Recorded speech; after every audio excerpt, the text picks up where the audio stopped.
Hey guys, it's Jessica from Glisten Fit. I am here with round 5 of question and answers. You guys have been shooting me some questions on Instagram, and I've been doing these videos every couple weeks to just kind of knock out as many questions as I can. So I think I picked out around like 10 questions to get through today. So let me go ahead and just jump right into those. Question number 1 is, what kind of whey protein do I recommend for people on a budget? I'm going to have to say Quest protein. So if you guys have heard me talk about Quest bars, which I talk about them all the time because I love them, they also, I think they just started making a whey protein not too long ago. And I believe for a canister probably about this big, it's around $40, which is a great deal for the quality of protein that you're getting. So you're getting a really good quality protein, a decent amount of it, and then for $40. So I would definitely check out Quest Nutrition. So if you just go on their website, they have all kinds of flavors. Adam and I just tried the strawberries and cream. And you guys, if you mix it with some almond milk and like the Vitamix or the blender or the Ninja or whatever, it tastes like a milkshake. It is so good. So that's the only flavor that we've tried so far. I think I'm going to get chocolate next once we run out of strawberry, so I'll keep you guys posted. The next question is, do you use a pre-workout drink? If not, how do you find the energy to push through a workout? I do not use a pre-workout. I'm not against supplements by any means, but I personally, I do use protein, and I take a multivitamin every single day, but I don't do pre-workout drinks, or I've tried BCAAs before, but I don't know. I just feel better drinking a lot of water, eating whole, healthy foods, and I just stay away from those kinds of things. So she says, if I don't do it, how do I find the energy to push through a workout? I always make sure before my workout to have a healthy carb and a healthy fat. A lot of people tend to leave out the healthy fat. Okay, so the healthy carb is going to kind of give you the energy to like power through the workout. The healthy fat is what's going to sustain that energy. So make sure that you have enough the entire length of your workout, so not just right at the beginning. So for example, like I would do a piece of Ezekiel bread with some peanut butter or some avocado spread on top of it, or an apple with a little bit of peanut butter, or a banana with a little handful of almonds or something like that. So just something small. So I'm not working on like a full stomach, but I do make sure to have a healthy fat and a healthy carb before I work out. Question number 3, how do you prevent muscle strains and injuries? I practice, I use the word yoga very lightly because I wouldn't consider myself a yogi by any means. I would love to be one day, but I'm just not there yet. But I practice stretching / yoga probably around 2 times a week for about 20 to 30 minutes each time. And then I also make sure to foam roll, which I've showed you guys my foam roller before. I have a love-hate relationship. It is painful, but it is a good pain. And I know that it benefits me, so I continue to do that. So I always make sure to do a little bit of a dynamic warm-up before every workout, and then after my workouts I do some static stretching, and then foam rolling. I make sure to do that probably around 3 times a week. So I foam roll 3 times a week. I do just like a straight up stretch session like twice a week, and then I do little bits of stretching like before and after my workout. If you go on glistenfit.com, my website, I've posted up a dynamic warm-up and a cool-down, static stretching cool-down video. So if you just need some help and you don't really know how to stretch or how to warm up, that might give you a better idea of what direction to go in. The next question, what are the best booty enhancers?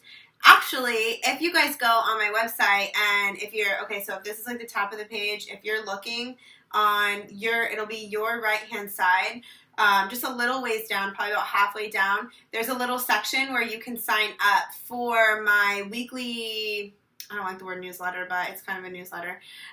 So if you sign up for like my weekly updates, there you go, we'll use that word instead.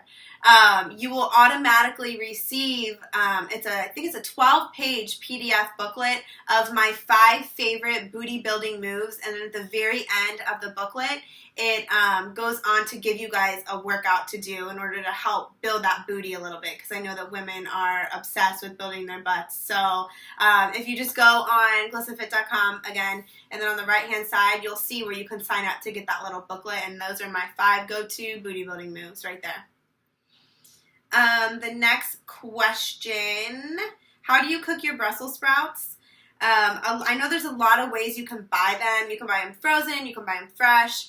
I actually buy mine, they're shredded, so I don't really eat whole Brussels sprouts that often. I prefer the shredded. They're just way easier to throw into like a stir fry, and hello, they are way easier to cook. Because they're not so thick, they don't take as long to cook. So with the shredded ones, I actually just get them at Target, so they shouldn't be that hard to find. So I just put them in a stir fry with some spray coconut oil, and then just whatever spices I'm putting in my food that day, and then I just cook them on probably like, I would say medium-high heat, and they really only take like 5 or 7 minutes to cook all the way through since they're shredded. Next question, where is your favorite place to shop for clean food? Well, if you are local, I do probably 90% of my grocery shopping at Publix. They have almost everything that I'm looking for at decent prices. I do go to, there's a little farmer's market right up the street from me. If you're local, it's called Collins Produce, and I do get a lot of my produce from there, and I do get local honey from there. They have amazing deals, and the selection is great. Plus, you know that the food is coming from somewhere local, so that's always nice.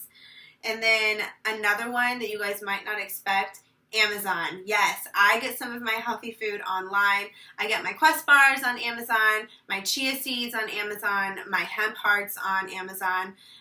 So if it's something that isn't perishable, so you don't have to keep it like refrigerated or anything, try Amazon, because you can get it in a bigger amount and pay a really good price for it. So I never thought to do that, and then one of my friends was like, oh, I got my chia seeds on Amazon, and I was like, oh, you can get food on Amazon? I just never thought about it. So definitely check Amazon. Coconut oil too. That's where I get my coconut oil, is Amazon. Do you use a heart rate monitor to track your calories when you work out? I actually get asked this question all the time. And I don't currently track how many calories or wear a heart rate monitor whenever I'm working out, but I used to be religious about it just because it was really nice to see the payoff of the work that you just put in. So it would be nice to be able to look down and be like, oh, I just burned around such and such calories. It just kind of pushed you through, got you motivated. So depending on where you're at in your health and fitness journey, sometimes that extra motivation is what you need to get yourself going. I used to wear a Polar FT7, and I absolutely loved it. Never had any problems with it. Super user-friendly, because I am not very techy when it comes to gadgets.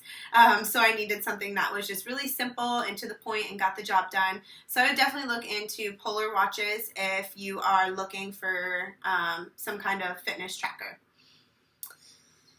The next question, she says, I know you don't count calories, so when you work out harder, do you feed your body according to how you feel? Yes, absolutely. Especially on days where I'm lifting a little bit heavier. So when I'm doing legs and booty, I would say that I go heavier on the carbs. And it's not even that I really plan it. I'm not like, okay, let me, whatever. I just, like how she said, I listen to my body and I feed it based on what it needs. Excuse me. If I know that I'm just doing cardio, or, which never really happens, I don't even know why I said that as an example. If I know I'm just doing something light, like upper body, I don't ever really go heavy with upper body. I use lighter weights and just do more reps, just because I'm trying to build up strength and definition up top. I don't really go too crazy on the carbs, mostly because I just don't feel like my body needs them. But for example, today, I did do an upper body workout this morning, and then Drew and I went and filmed 2 workout videos for our online gym, which is why my hair is on the top of my head, because it's really freaking hot outside now. So I worked out more today than I would on a normal day, so my body is I'm hungry, so after I film this video, I'm actually planning on having a loaded sweet potato, which the recipe will be in book number 2, because yes, I've already started working on book number 2, which is a whole nother video in itself, so we will just keep moving forward. We have 2 more questions. What do you do to motivate yourself to work out when you are on your period? Are there any exercises that you do to provide relief? I would say some yoga or some stretch videos are obviously going to help provide some relief. A lot of those poses where your feet are up against the wall and stuff, if you just look it up on Google, those are known to just really bring, like calm you down and just kind of help bring you a little bit of relief. So lots of yoga and stretching for sure. I go balls to the wall when I'm on my period.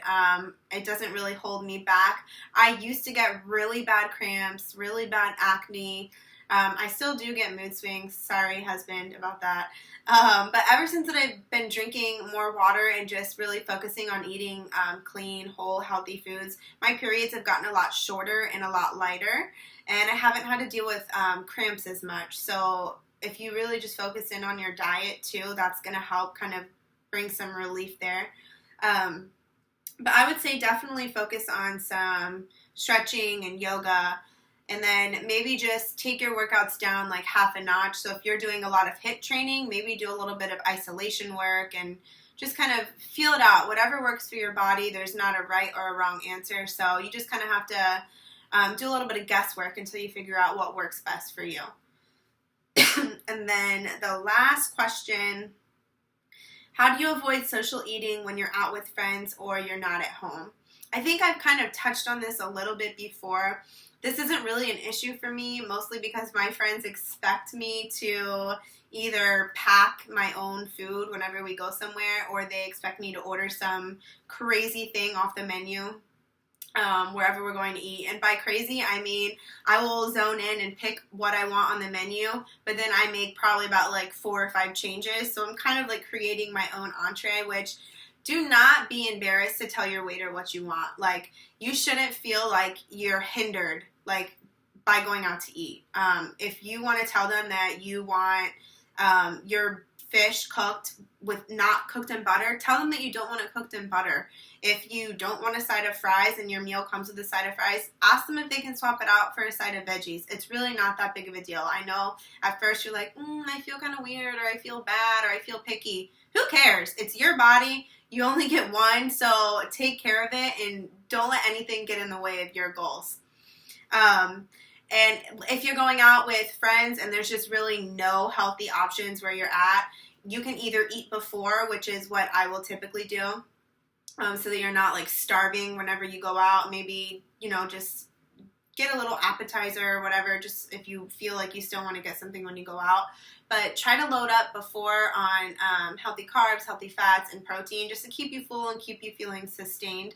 And then if for some reason you don't have time to eat before and you go somewhere and there's just no healthy options whatsoever, do what you got to do. Like, get something to eat, and then just make sure that the rest of the day or the next day that you drink a lot of water, stick to lots of veggies, lots of lean protein, and don't beat yourself up about it.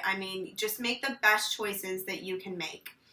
That is the last question for today. Make sure you're following along on Instagram at GlistenFit, and I will make sure to post another picture asking for you guys' questions. So if I didn't get to your question today, feel free to comment again or post a new question on the picture that I post, and I will see you guys next time.